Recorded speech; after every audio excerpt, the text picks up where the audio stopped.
What I love about this movie, in contrast with the first one, it's like explore mental health. But it's a different mental health because it's a famous person. Do you took anything from your personal life to bring to your character, and you had this conversation with the scriptwriter or the director about it? We had many conversations around that. I think for me, I'm really blessed that I can move through the world in obscurity, and I can go about my day, and I can go into a coffee shop and not get bothered. Obviously Sky is living a very different existence. However, of course there are those parallels. I honestly think for anyone that feels misunderstood because they're being perceived incorrectly, so then if you times that by 100, that can really weigh on a person when they feel feeling maybe misunderstood. They feel like the world is projecting to them a version of themselves that they don't even recognize, and also can start to feel isolating, especially when you need people around you who are gonna care for you without conditions. And I think obviously in Sky's case, there are a lot of people around her that are relying on her.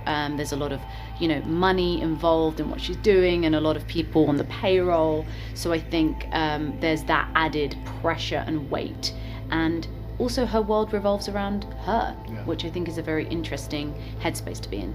One of the things that I love about horror movies, since I'm a kid, it's weird. It's a fascination that I have. It's the acting is very visual. It's your eyes, it's your face. Your face has a big role in terms of transmitting to the audience how we're gonna feel, what you're going through.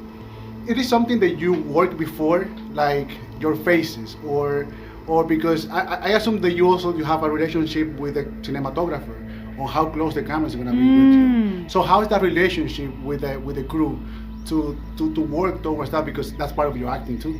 That's a really good question, actually, because you're right, there is a communication that happens in terms of, there is a different energy from being, doing a very close-up shot where it really is just about your eyes, and it's not so much about movement. There's a stillness to it. There's a different way that you do approach different shots, and that is the medium of movies and TV and being on camera. And I really enjoy that part of the craft, to be honest. It's so funny because there were so many close-up shots in this movie. There was one genuinely, there was a moment that I remember went to sleep, and I woke up and I didn't want to move because I thought a camera was right in front of my face. That genuinely happened. So that's how many times there was a camera right here in this movie. But yeah, that's part of it.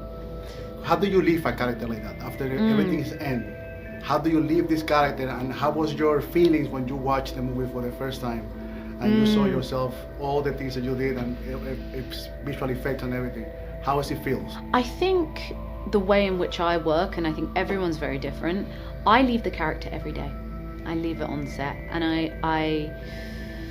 there is of course an element of fatigue and kind of exhaustion, but that's just for me just about taking time to relax and just sit in the sun and have that time after shooting.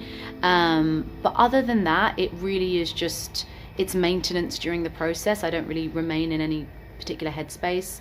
I like to just leave it when I leave set. Thank you so much. No, I appreciate that. Thank you. You're welcome.